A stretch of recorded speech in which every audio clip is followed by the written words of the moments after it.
friends, welcome to Cooley review. இந்த review வந்து எனக்கு பர்சனலான சில क्वेश्चंस எல்லாம் இருக்கு. அந்த क्वेश्चंस எல்லாம் கேட்கக்கூடிய ஒரு ரிவ்யூஸாவும் இருக்கும். அதே மாதிரி படத்துல என்னென்ன பாசிட்டிவ் அண்ட் நெகட்டிவ்ஸ் சொல்ற ரிவ்யூவாவும் இருக்கும். ஸோ படம் பார்க்காதவங்க இந்த ரிவ்யூ பார்க்க வேண்டாம். பிகாஸ் இதில் சில ஸ்பாய்லர்ஸ் மேக்ஸிமம் சொல்ல மாட்டேன். அப்படி ஏதாச்சும் ஒரு ஸ்பாய்லர் வரதுக்கான சான்சஸ் இருக்குது. பிகாஸ் அந்த கொஸ்டினை நான் கேட்கணும் அப்படின்றப்போ சில ஸ்பாய்லர்ஸ் வரதுக்கான சான்சஸ் இருக்குது. ஸோ அதனால் படத்தை பார்க்காதவங்க, பார்க்கணுன்னு ஆசைப்படுறவங்க தயவு செஞ்சு ஸ்கிப் பண்ணிடுங்க. படத்தை பார்த்துட்டு வந்து அதுக்கப்புறமா வீடியோ பார்க்கலாம். அண்ட் படம் பார்த்தவங்க உங்களோட ஹானஸ்டான ஒப்பீனியன், ஹானஸ்ட்னா உங்களுக்கு என்ன தோணுதோ இது, பிகாஸ் இது இந்த ரிவ்யூ வந்து என்னோட பர்சனல் ஒப்பீனியன். அந்த ஒப்பீனியன் நான் சொல்ல போகிறேன். ரிவ்யூவாக கூட இது இருக்க போகிறது கிடையாது, ஒரு பர்சனல் ஒப்பீனியனாக தான் சொல்ல போகிறேன்.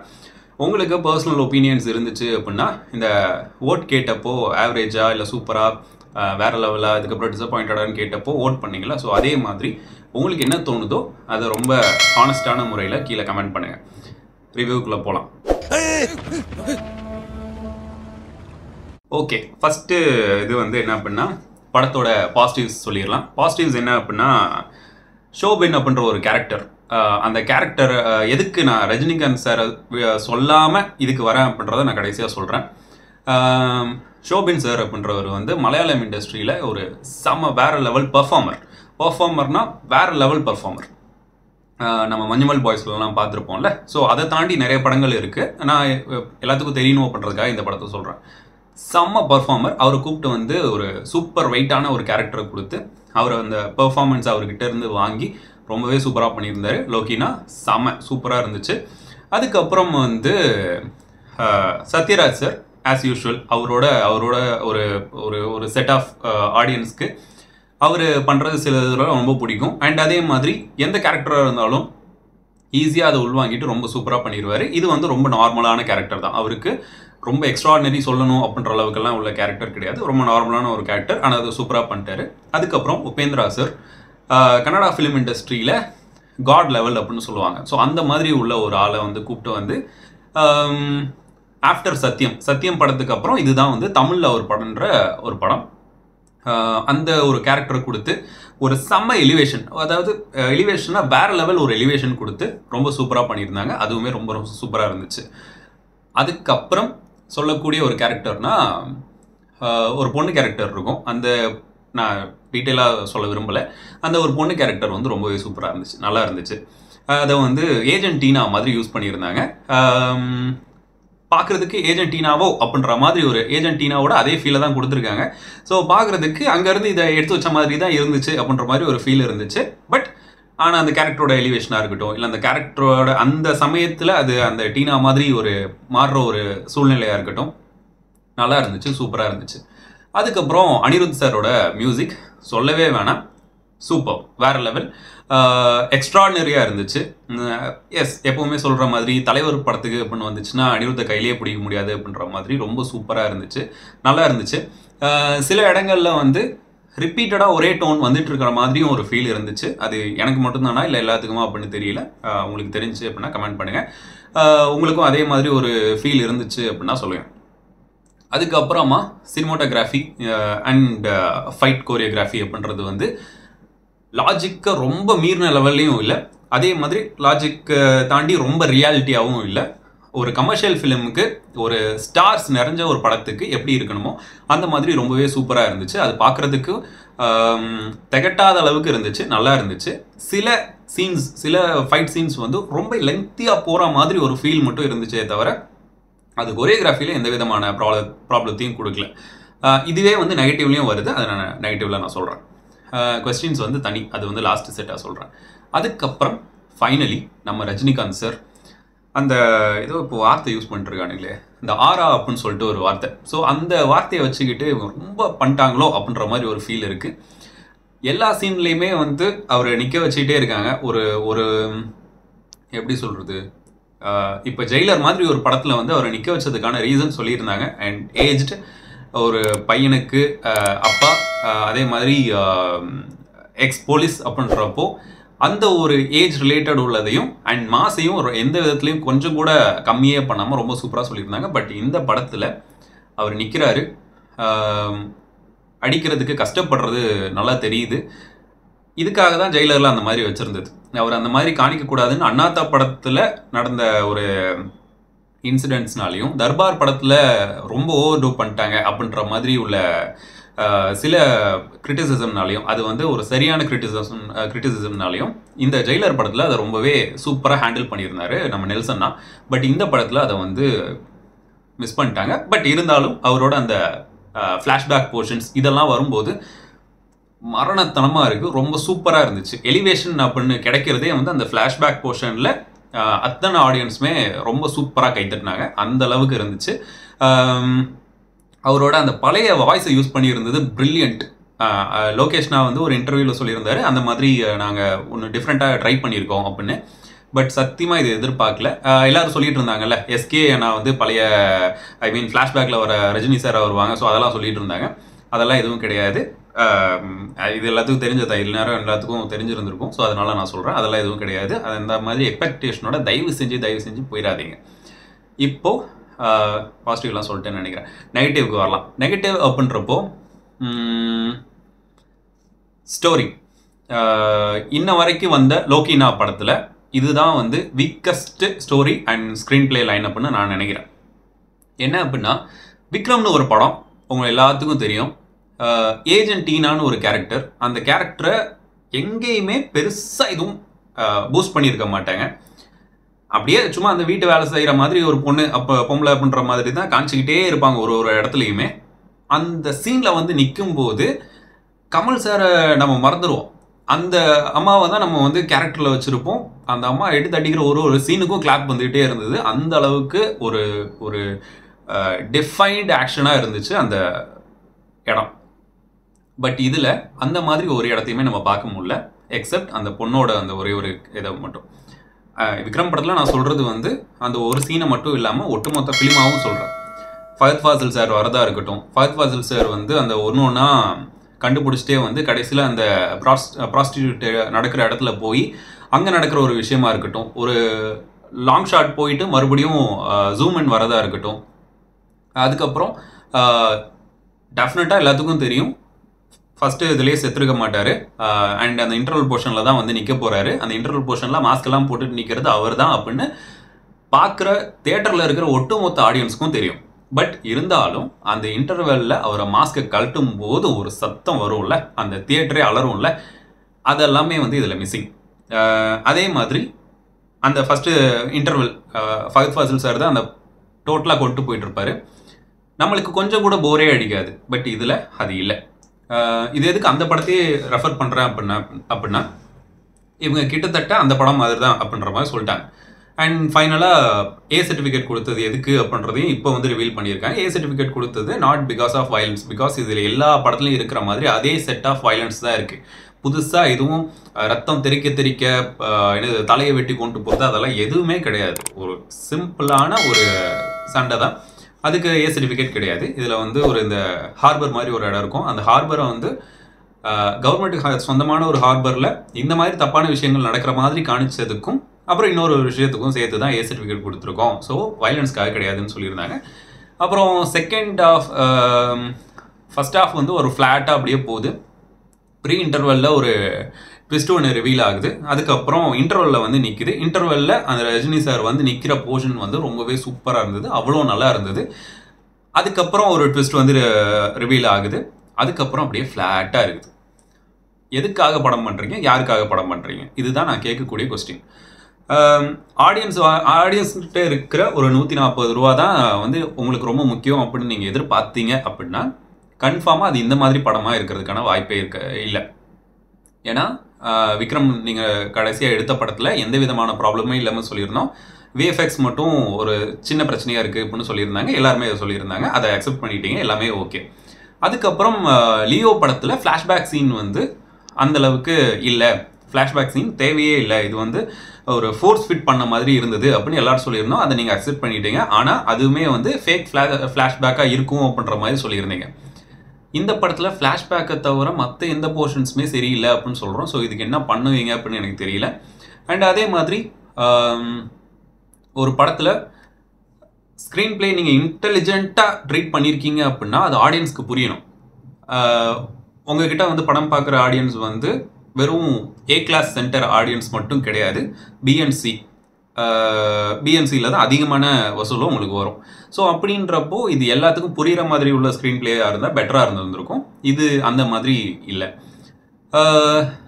கேமியோஸ் விக்ரம் படத்தில் சரி, லியோ படத்தில் சரி. லியோ படத்தில் கேமியோங்கன்னு கேட்டிங்கன்னா அது பேர் என்னது, உல்ஃபா,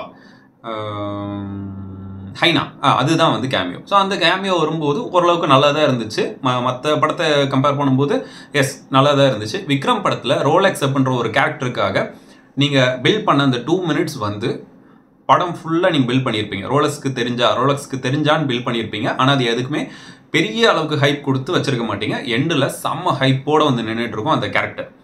இதில் அமீர் கான் அப்படின்ற ஒரு ஜாம்பவானை கூப்பிட்டு நடிக்க வச்சுருக்கீங்க. பட் ஏன் அப்படின்னு சத்தியமாக தெரியல.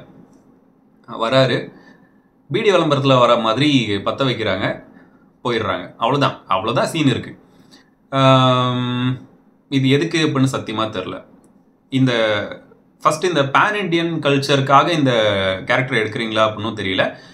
இதெல்லாம் என்னோட கொஸ்டின் கேட்டகரிஸில் வருது. பேன் இண்டியன் ஃபிலிம் அப்படின்றப்போ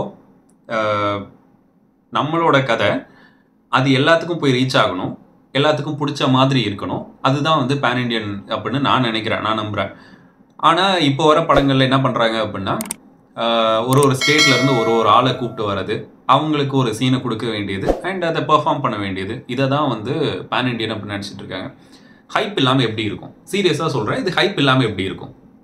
ஆடியன்ஸு ஹைப்போட வர வேணாம் அப்படின்றீங்க, இல்லை இந்த மாதிரி நினச்சிட்டு வராதிங்க அப்படின்றீங்க. நீங்கள் அந்த மாதிரி தானே காணிக்கிறீங்க, அதை தானே ப்ரொமோட் பண்ணுறீங்க. இப்போ தாஹா அப்படின்ற கேரக்டர் வந்து அமீர் கான் பண்ணுறாங்க அப்படின்னு நீங்கள் வந்து முன்னாடி கொண்டு வந்து நிறுத்துனீங்க அப்படின்னா, அந்த கேரக்டருக்கு வேல்யூபிளான ஒரு சீன் கொடுக்கணும், வேல்யூபிளான ஒரு டைம் கொடுக்கணும், அந்த கேரக்டர் ஆர்க்கை பில்ட் பண்ணணும், அதுதானே வேலையாக இருக்கணும். திடீர்னு எங்கேயோ இருந்து ஒரு கேரக்டர் வருது, அந்த கேரக்டர் வந்து தாஹா அப்படின்னு வந்து நிற்கிது, இது வந்து என்னது பெரிய டான் அப்படின்னு வந்து காட்டுறீங்க. கேரக்டரைசேஷனே அங்கே இல்லையே. அது போக உபேந்திரா சாருக்கு கொடுத்த அந்த ஸ்க்ரீன் ப்ரெசன்ஸையும் இல்லை ஷோபின் சாருக்கு கொடுத்த அந்த ஸ்க்ரீன் ஸ்பேஸையும் வந்து நீங்கள் மற்ற கேரக்டருக்கு எங்கேயுமே கொடுக்கல. ஸோ அப்படின்றப்போ அந்த கேரக்டரைசேஷன் எப்படி நிற்கும்? அது போக இப்போது சில படங்கள் வந்து பிரதீப் ரங்கராஜா பரத்வாஜ் ரங்கநாதன் நினைக்கிறேன், அவர் தானே அந்த இது டீகோட் பண்ணி கரெக்டாக அவருங்க கிட்ட கொஸ்டின் கேட்குறது, அவங்களுக்காக படம் பண்ணுறீங்களோ அப்படின்ற மாதிரி ஒரு ஃபீலும் வருது. நீங்கள் படம் பண்ணுறது வந்து அந்த 140 ரூபாய் கொடுக்குற ஒரு ஆடியன்ஸ்க்கு அப்படின்னா எல்லாருமே வந்து எல்லாத்தையும் டீகோட் பண்ணி பார்க்கணுன்னு நினைக்க மாட்டாங்க.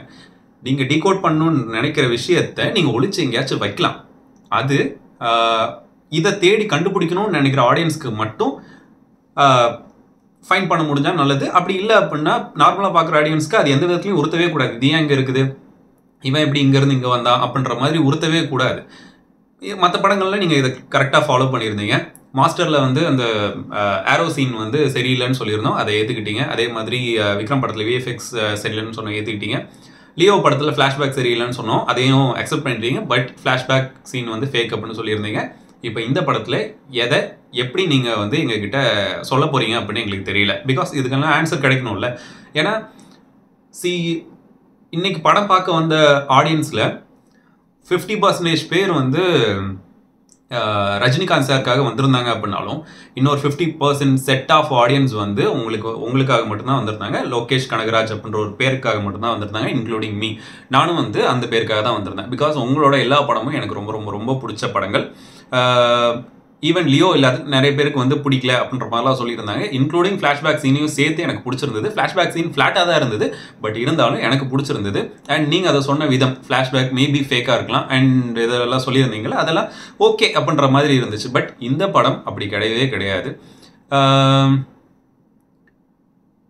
நெல்சன் டைரக்டர் உங்களுக்கு தெரியும். ஸோ அவர் வந்து அந்த ஒரு டிஷ்யூ பாக்ஸை மட்டும் ஜஸ்ட் தள்ளி விட்டு இதுதான் அப்படின்ற மாதிரி காமிச்சிருந்தது. அது தியேட்டரில் அலறிச்சு. பிகாஸ் அதுக்கு முன்னாடி யாருன்னே தெரியாது. அந்த சிவராஜ் அண்ணா அப்படின்றவர் வந்து யாருன்னே தெரியாது. கன்னடா இண்டஸ்ட்ரியில் மிகப்பெரிய ஒரு ஜாம்பவான் அப்படின்றது வந்து அதுக்கப்புறம் தான் தெரியும். ஸோ இப்போவுமே வந்து நிறைய பேர் தெரியாதவங்களாம் இருக்காங்க. பட் அந்த படத்தில் அந்த கேரக்டரே தனி வெயிட்டாக இருந்துச்சு. மோகன்லால் சார் கேரக்டர் எல்லாத்துக்கும் தெரியும். மோகன்லால் சார் வந்து நிறைய படங்களில் பார்த்துருப்போ தெரியும். பட் சிவராஜ் கேரக்டர் வந்து யாருக்குமே தெரியாது. படத்தில் நிற்க வச்சாங்க. அந்த அளவுக்கு கிளாப்ஸ் இருந்தது. அண்ட் சேரால நம்ம ரஜினிகாந்த் சேரால அந்த அளவுக்கு ஃபைட் பண்ண முடியாது. அந்த ஃபைட்காக பக்கத்துலேயே 4 பேர் வச்சுருந்தாங்க. ரொம்ப சூப்பராக இருந்துச்சு. பட் இதில் நீங்கள் ஆக்ஷன் ஃபிலிம்னு டோட்டலாக சொல்லிட்டீங்க. அப்போது அவர் ஆக்ஷன்னா அவரை கொண்டு வரது தானே உங்களுக்கான விஷயமா இருக்கும். இப்போது விக்ரம் படத்துலேயும் இதே மாதிரி நம்ம கமல்ஹாசன் சாருக்கு ஆக்ஷன் சீன்ஸ் எல்லாம் வச்சுருந்தீங்க. இது வந்து பர்சனலாக சொல்லணும்னு கிடையாது, 2 பேரையும் கம்பேர் பண்ணணும்னு கிடையாது. கமல்ஹாசன் சாரோட அந்த ஆக்ஷன் சீன்ஸ் எல்லாம் நீங்கள் எடுத்து பார்த்தீங்கன்னா எல்லா சீனுமே கட் ஆக்ஷன்ஸாக தான் இருக்கும். எந்த சீனுமே வந்து ஒரு 2 minutes லெங்தான ஃபைட் சீன்ஸாக இருக்காது. மற்ற டைலாக் சீன்ஸை சொல்ல ஃபைட் சீன்ஸாக சொல்கிறேன். ஈவன் அந்த வீட்டுக்குள்ளே அந்த குழந்தை தூங்கிட்டு இருக்கும், இவர் வந்து ஒரு கோட் போட்டு ஃபைட் பண்ண இருப்பார். ஸோ அந்த ஜாக்கெட் போட்டு ஃபைட் பண்ண நின்றுட்டு இருப்பார். சவுண்ட் சொல்லிட்டு எல்லா சீனுமே பார்த்தீங்கன்னா இப்படின்றதுக்குள்ளே கட் எல்லா சீனுமே அப்படி தான் இருக்கும். அதுதான் இந்த படத்தில் நீங்கள் ட்ரை பண்ணியிருக்கணும். இந்த படத்தை அதில் பண்ணாதது வந்து பெரிய மிஸ்டேக். ரஜினிகாந்த் சாரை வந்து எனர்ஜெட்டிக்காக பார்க்கும்போது நல்லா இருக்குது, அவரோட ஃப்ளாஷ்பேக் சீனில் பார்க்கும்போது நல்லா இருக்குது, ரொம்பவே சூப்பராக இருந்தது. ஆனால் படத்தில் ஒட்டு மொத்தமாக பார்க்கும்போது அவரை வேஸ்ட் பண்ணிட்டீங்களோ அப்படின்ற மாதிரி ஒரு ஃபீல் தான் இருந்துச்சு. லாஸ்ட் படத்தில் ஒருத்தங்க யாரோ மீம் போட்டிருந்தாங்க, அது உண்மையிலே நல்லா இருந்துச்சு. லியோ படத்தில் ஃப்ளாஷ்பேக் சீனு நல்லா இல்லாமல் எடுத்திருக்கீங்க அப்படின்னு சொல்லியிருந்தோம். இந்த படத்தில் ஃப்ளாஷ்பேக்கை தவிர வேறு எந்த சீனுமே நல்லா இல்லை அப்படின்னு சொல்கிற அளவுக்கு நீங்கள் படத்தை எடுத்திருக்கீங்க அப்படின்னு போட்டிருந்தாங்க. இதுதான் ரியாலிட்டி. இது யாருமே வந்து உங்கள் மேலே உள்ள காண்டிலையோ இல்லை ரஜினிகாந்த் சார் மேலே உள்ள காண்டிலையோ எல்லாம் சொல்லலை. இதுதான் ரியாலிட்டி, இதுதான் வந்து உண்மை. ஏன்னா சில செட் ஆஃப் இதுக்காக படம் வந்து மொத்தமாக நல்லாவே இல்லை அப்படின்னு சொல்ல மாட்டேன். சத்தியமாக இந்த படம் வந்து ஆவரேஜ் கேட்டகரி, ரொம்ப டிசாஸ்டர்லாம் கிடையாது, நம்பி போகலாம். நீங்கள் வந்து எந்த விதமான எக்ஸ்பெக்டேஷனுமே இல்லாமல் போனீங்கன்னா தாராளமாக போகலாம். இல்லை எக்ஸ்பெக்டேஷன் இருந்துச்சு அப்படின்னாலும் அதெல்லாம் கொஞ்சம் கம்மி பண்ணிவிட்டு போனீங்க அப்படின்னா நல்லாயிருக்கும். அதுக்கப்புறம் இந்த படம் வந்து ரொம்ப ரொம்ப ரொம்ப ரொம்ப சூப்பராக இருக்குது அப்படின்லாம் சொல்ல முடியாது. Average film, weakest story telling and screenplay நம்ம லோக்கினா கெரியரில். அடுத்து இந்த கைதி 2 அப்படின்னு ஒரு படம் வருது. தயவு செஞ்சு இந்த மாதிரி பேன் இண்டியன் ஸ்டாரை நான் கூப்பிட்டு வரேன் அப்படின்னு சொல்லிட்டு ஒன்றா அங்கேயும் கொண்டு போய் பண்ணாதீங்க. உங்களுக்கு நிறைய டைம் இருக்குது. ஏன்னா இந்த மாதிரி படத்தை எதிர்பார்க்கல உங்ககிட்ட இருந்து.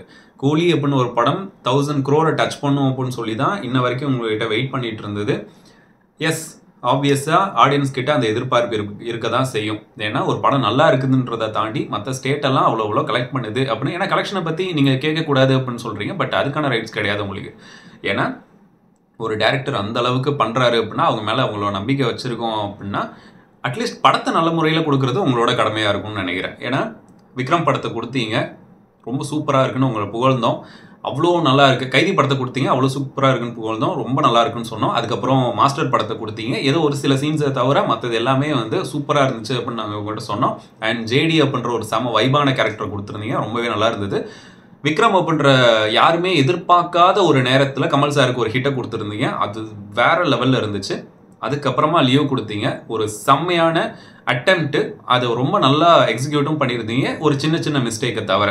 இந்த படத்தில் அந்த எந்த அட்டெம்ப்ட்டும் பெருசாக பண்ணலையோ இல்லை ரொம்ப லெத்தாஜிக்கான ரைட்டிங்காக இருக்கோ அப்படின்ற மாதிரி. ஏன்னா இந்த படம் வந்து 2 இயர்ஸாக நாங்கள் கேட்டுட்டு இருந்தோம், நீங்களும் அதுக்கேற்ற மாதிரி எல்லாத்தையுமே கிளியராக பண்ணிகிட்டு இருந்தீங்க. அப்புறம் ஏன் இப்படி ஆச்சு அப்படின்னு எனக்கு தெரியல. சரி, அதுக்கப்புறம் வந்து மோனிகா சாங் வந்து நீங்கள் யூஸ் பண்ண விதம், நீங்கள் மோனிகா சாங்கை எதுக்காக ஃபஸ்ட்டு கொண்டு வந்தீங்க அப்படின்னே தெரில. பிஸ்னஸ்க்காக கொண்டு வந்தேன் அப்படின்னு சொல்லி இருந்தப்போ அது எனக்கு ரொம்பவே வந்து ஒரு கஷ்டமாக இருந்துச்சு. பிகாஸ் ரஜினி சார் இருக்காங்க, ஆமீர் கான் சார் இருக்காங்க, ஷோபின் சார் இருக்கார், உபேந்திரா சார் இருக்கார், இவங்களை எல்லாத்தையும் தாண்டி சத்யராஜ் சார் இருக்காங்க, ஸ்ருதிஹாசன் மேம் இருக்காங்க, ரஜினிகாந்த் சார். ஸோ இவங்க எல்லாத்தையும் தாண்டி பிஸ்னஸ்க்காக அவங்கள கூப்பிட்டு வந்து ஒரு டான்ஸ் ஆட வைக்கிறது அப்படின்றது வந்து எனக்கு கரெக்டாக தெரியல. மேபி என்னோட பாயிண்ட் ஆஃப் வியூவில் இது தப்பாக இருக்கலாம், உங்களோட பாயிண்ட் ஆஃப் வியூவில் அது ஒரு பிஸ்னஸாக இருக்கலாம். நீங்கள் அது சும்மா இது கமர்ஷியல் ரீசனுக்காக கூட சொல்லியிருந்திருக்கலாம். கமர்ஷியல்னா படம் பார்க்குறவங்களுக்கு ஒரு செட் ஆஃப் ரிலீஃப் இருக்கணும் அப்படின்னு கூட சொல்லியிருந்திருக்கலாம், அது ஓகேவாக இருந்திருக்கும். பட் பிஸ்னஸ்க்காக கூப்பிட்டு வந்தோம் அப்படின்னு சொன்னதை வந்து ஒரு இன்டர்வியூவில் சொன்னீங்க, நீங்கள் தான் சொன்னீங்க. பட் அதை வந்து எந்த விதத்துலையுமே ஏற்றுக்காதபடி தான் இருக்குது எனக்கு பர்சனலாக. இது நிறைய பேர்த்துக்கு இருக்கும்னு நினைக்கிறேன். உங்களுக்கு ஒரு வேலை அப்படி இருந்துச்சு அப்படின்னா அதையாச்சும் கமெண்ட் பண்ணுங்கள். அதுக்கப்புறம் ஏன் இப்படி சொல்கிறேன் அப்படின்னா, இதே தான் வார் 2 அப்படின்னு ஒரு படத்தில் வந்து போட்டு சொல்லிகிட்டு இருக்காங்க. கியாரா அத்வானியை வந்து பிகினி போட்டு நடக்க வச்சே வந்து ப்ரொமோட் பண்ணிட்டு இருக்காங்க அப்படின்னு. உண்மையில அதை தான் பண்ணிட்டு இருக்கானுங்க. அந்த ரிவ்யூ வரும் அப்போ நான் சொல்கிறேன்.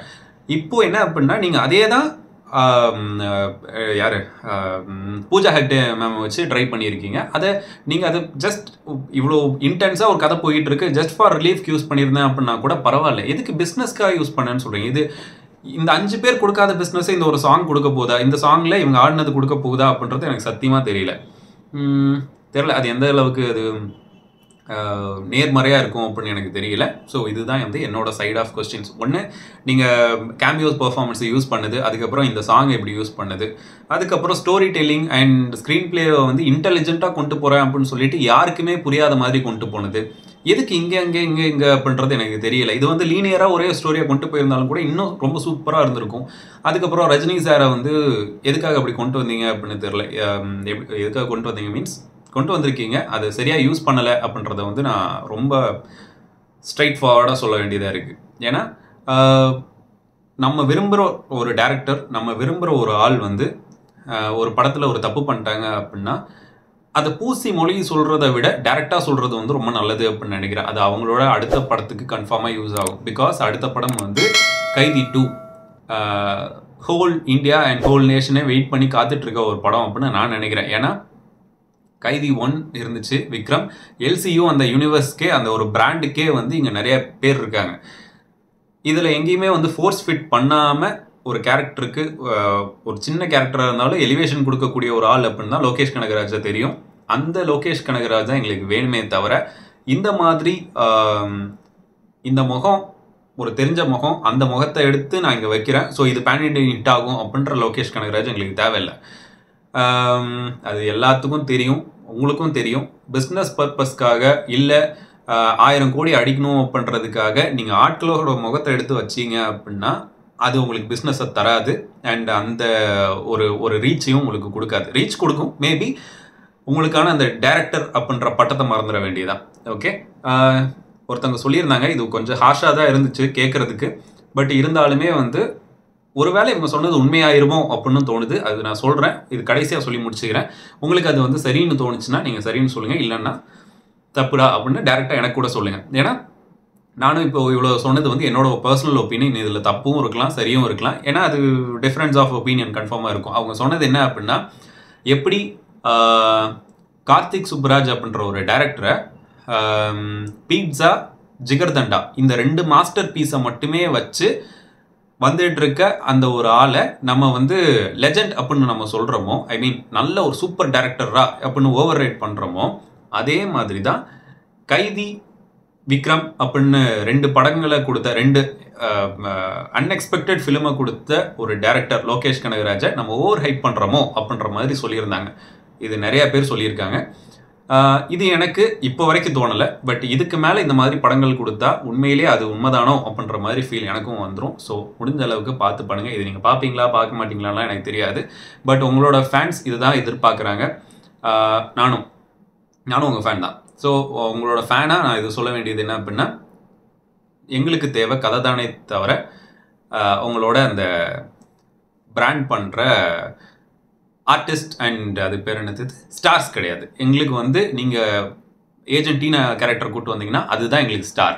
இல்லை நீங்கள் வந்து ரோலக்ஸ் கதாபாத்திரத்தை ரோலக்ஸாக நீங்கள் மாற்றி கூப்பிட்டு வந்திருந்தீங்க அப்படின்னா அதுதான் எங்களுக்கு ஸ்டார். லியோ படத்தில் ஹைனாவை கூப்பிட்டு வந்திருந்தீங்கன்னா அந்த ஹைனா அப்படின்றது தான் எங்களுக்கு ஸ்டார். மற்றபடி ஆமீர் கானோ, சல்மான் கான் சாரோ, இல்லை ஷாருக் கான் சாரோ இவங்களெல்லாம் நீங்கள் கூப்பிட்டு வந்து உங்கள் படத்தில் நடிக்க வச்சிங்கனாலும் சத்தியமாக பார்க்க போகிறது கிடையாது. கதைக்காக மட்டும்தான் காசு.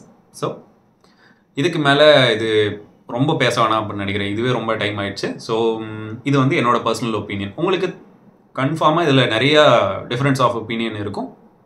பார்த்துட்டு நீங்களும் கமெண்ட் பண்ணுங்கள். ரொம்ப கொஞ்சம் நாகரிகமான முறையில் சொன்னீங்க அப்படின்னா நல்லாயிருக்கும்னு நினைக்கிறேன். அண்ட் இந்த படம் எண்ட் ஆஃப் த டே இது வந்து நான் முடிக்க போகிறது அப்படின்னா, இது வந்து ஒரு ஆவரேஜான ஃபிலிம். ரொம்ப ஹைப்போட போகாதீங்க, கன்ஃபார்மாக செட் ஆகாது. அதே மாதிரி ரொம்ப மட்டமான படம் அப்படிலாம் கிடையாது. நிறைய பேர் அப்படி சொல்லிட்டு இருக்காங்க. சத்தியமாக அப்படிலாம் கிடையாது. டெக்னிக்கல் வைஸ் இது வந்து சூப்பரான ஃபிலிம். ஆனால் டெக்னிக்கை மட்டுமே நம்பின ஃபிலிமாக இருந்துருச்சோ அப்படின்ற மாதிரி ஒரு ஃபீல் இருக்குது. லோகேஷ் கனகராஜ் அப்படின்ற டேரக்டரை மறந்து நீங்கள் போய் ஒரு படத்தை பார்த்தீங்க அப்படின்னா எப்படி இருக்குமோ அந்த மாதிரி ஒரு படம் தான் இது. ஸோ தாராளமாக போய் பாருங்கள். உங்களோட ஒப்பீனியன்ஸை வந்து கமெண்ட் செக்ஷனில் கமெண்ட் பண்ணுங்கள். ஸோ நெக்ஸ்ட் வீடியோவில் பார்க்கலாம். This is filmi decoding studio. Bye.